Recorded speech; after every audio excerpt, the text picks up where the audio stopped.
Hi beautiful people, welcome back to my YouTube channel. I know it's been like a very long time, like I think the last time I shot a video was about a month ago, and I'm so grateful to everybody that's reached out to me. About 3 or 4 people reached out to me on Instagram and were like, Ashabi, are you okay? Hope all is well, hope you're good. Yes guys, I've been good, I've been fine. I was What was I doing? Nothing.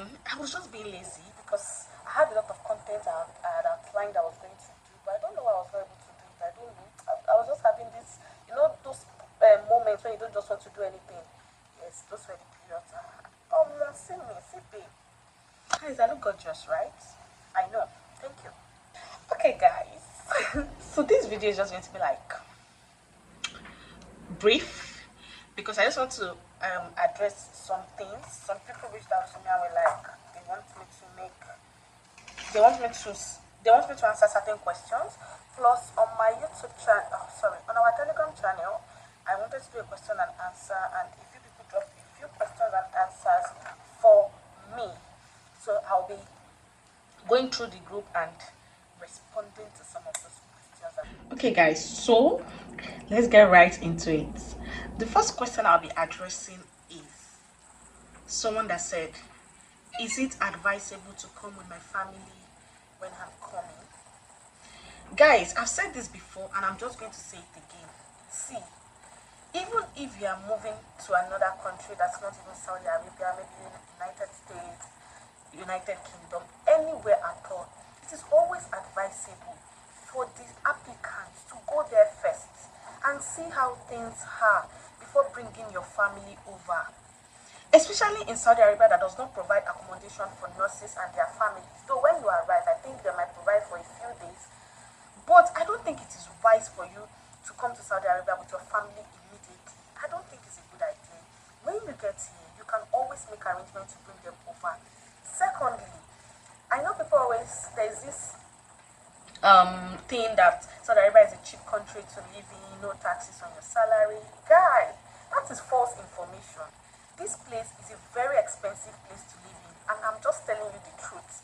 Where I live, accommodation is about 2,000 riyals or 3,000 if you are getting a flat. Guy, how much is your salary? If you are paying only accommodation from your salary, do you know how much is left? You still need to cater for your family, feeding and all of that. And there's one thing I think does not get enough publicity, is the fact that every single thing you buy in Saudi Arabia is taxed. The only thing that is not taxed is your salary. But every single thing you buy, up to the pencil you are buying, it is taxed 15%. So do with this information whatever you want to do with it. Secondly, for the sake of your children, a lot of places here don't have international schools. Where I stay, I've not seen any international school yet. I don't know if it exists. And some of these local schools, they speak Arabic, first thing. Secondly, some of these local schools don't take international students. What I mean is that if you are not a Saudi indigene or what they call it, citizen, you cannot attend their schools. Thirdly, I watched on the YouTube, she did a video some weeks ago where she was talking about hunting for schools for her children. And that day she said it's about 5,000 riyal per year or something per child. Per child. Guy, that is a whole lot of money. For me, I would advise, if you have your parents, if you have a family friend, that I don't advise keeping your children with your family friend, but if you have a spouse that is still in the country, they can be with your kid for a while you come here and figure things out. And the question is, why does Saudi Arabia not take male nurses? To be honest, I don't have an answer to this question because I don't even know. But there are male nurses here, but most of the male nurses we have here are Saudi citizens. I've not seen an international male nurse in Ministry of Health, but I have seen a lot of international male nurses that work in private sectors, that work with agencies and all of that. Yes, there was even a day that we had one of them that brought the patient to our facility on referral. I wanted to talk to the person, but I don't know. I didn't even know how to just, because it was quite an emergency, and I didn't think it was a wise decision for me to start saying, oh guy, how did you come here and all of that. Most people don't like to share that information.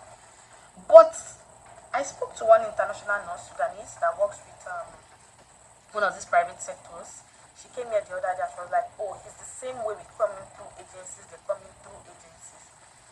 But the problem I have with coming in with private agencies is that, number one, they usually make it a 2 years contract.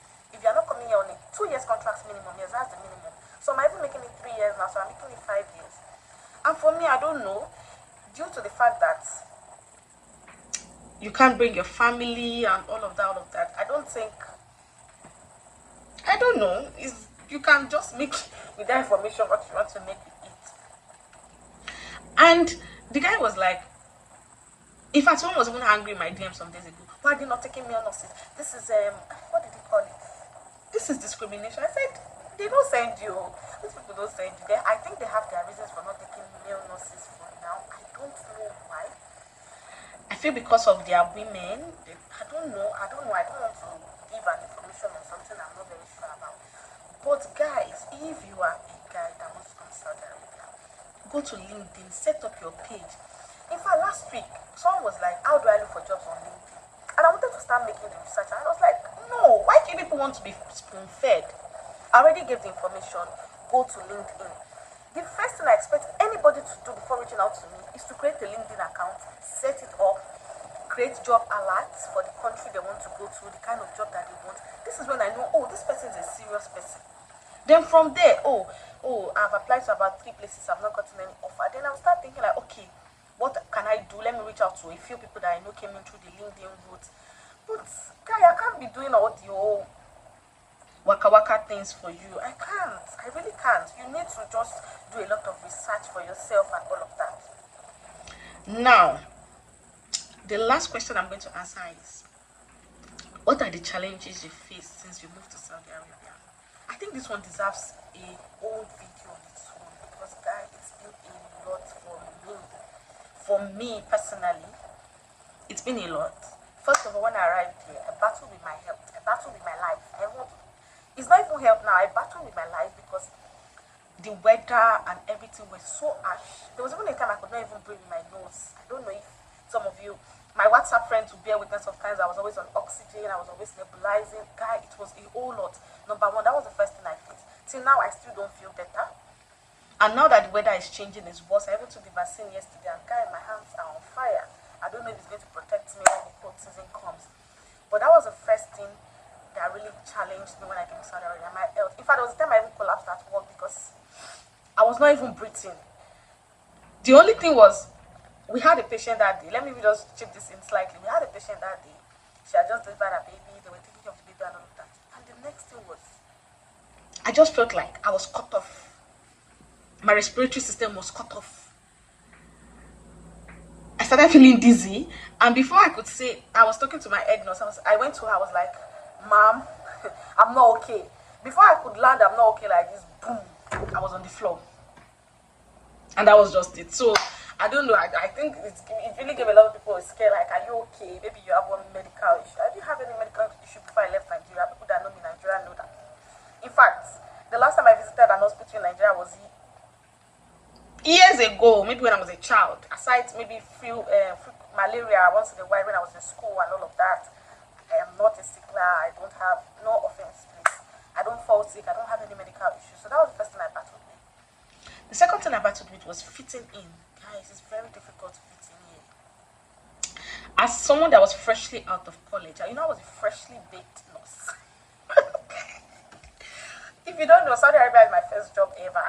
Aside internship, Saudi Arabia is my first job ever. I've never worked in Nigeria before. So when I got here, there were some procedures in Nigeria that it's doctors that do it. ECG, CTG, setting of line. It was a whole lot. But one very big mistake I made is that I was doubting myself. And that is one thing you should not do. When you come here, I know it's difficult at first, but try to learn. Just learn. There's no need to give yourself away. Most times, I was always given this vibe of, I don't know how to do this thing. And one thing here is that the major role of nurses is cannulation. Imagine I have a patient that is for medication. I was in the ER then.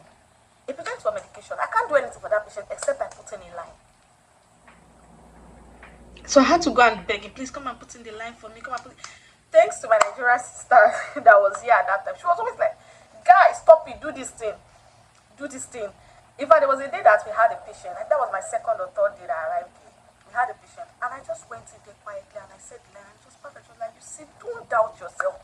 I think this thing really made people started seeing me as a stupid person. Yes, some of my coworkers started seeing me as a stupid person, like, why does this one not know anything? And all of that. So it really, really affected me to the point that even now I feel like some people still bully me a little because of when I newly arrived here, the way I was like, all of that. So don't do that to yourself. You are amazing, you are going to learn, especially if you are in Nigeria. You know now. We in Africa, let me even just generalize Africa. Africa, we are resilient. Yes. So wherever you find yourself, just push. You got it. Okay, so that was just by the way. Then okay, now so this other question is, how do I get a job in Kingdom of Saudi Arabia without an agency? I've said it before and I'm going to say it again. Explore LinkedIn. Some of those agencies you see on LinkedIn, go and check them up on Instagram.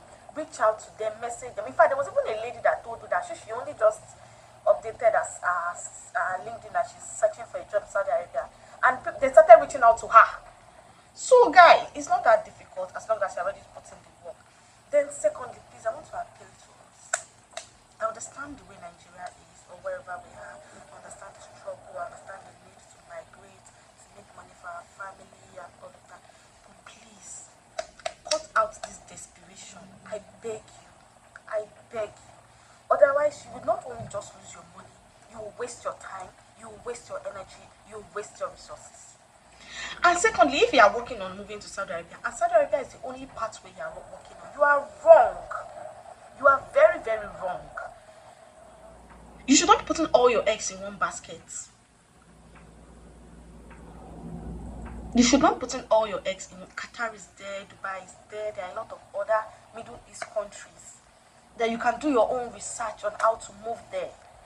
Even if you want to go to Europe, if you want to, I know people are saying, oh, the red listing, but people are still getting jobs from Nigeria and they are moving. So please, secondly, don't send money to anybody unless you get a job offer. I've said this times without number. I don't know how many times. I'm not going to take responsibility for any money loss or anything. I'm never going to, if next time someone comes on the group and said, oh, they scammed me, I'm never going to reply that person because I'm going to be like, I've said it and I'm sorry. I've said it before and I'm just saying it again. Please, guys, don't lose your money in the quest for job. And on another note, this one is like good news. I passed my Saudi prometric. I'm going to make another video about my whole experience with the Saudi prometric, guys. It was not what I thought it was, but then Alhamdulillah. Saudi Arabia registered nurse. Because someone said here that, how long do you plan to stay in Saudi Arabia? This video is not supposed to be a personal video, but then I don't know. I've not made any final decisions yet. I don't know, guys. Don't worry. If anything comes up, if I'm ever going to leave Saudi Arabia, I'll let you know. Of course, I would. But for now, I'm in Saudi Arabia. I'm enjoying working in Saudi Arabia, yes. Aside a few workplace bullying and all of that, but I'm handling that nicely already, actually. Then what else?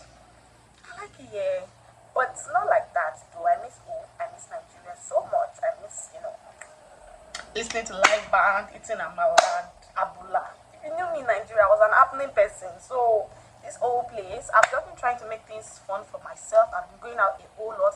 If I saw my friends in that region see my picture, I'll be like, Shabi, are you sure we're in this same side? Yes, you have to take time to take care of yourself, because if you're not careful, you will just be working here. You won't do anything for yourself because there are really nothing you can.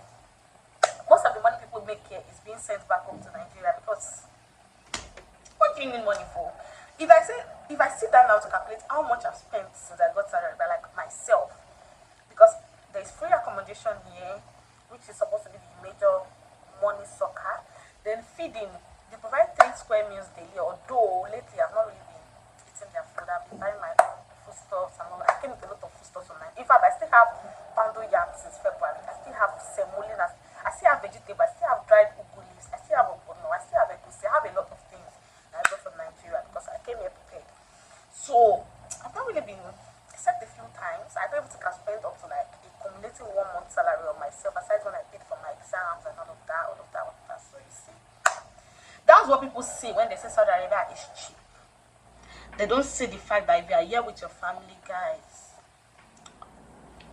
a choke. Except, okay, I think doctors earn well enough to fund their families, especially those that are consultants, specialists. Yes, even some nurses with a lot of years of experience and good money here, but still, come here first before you decide if you want to bring your family here or not. So finally, guys, thank you so much for watching this video. If there are any questions you want me to address, reach out to me on Instagram. If you send me a question I've addressed previously on my YouTube channel, I'm going to just send you the link to the video. Yeah. So one question was like, sorry, I just saw this one now, so I'm going to add it to the video.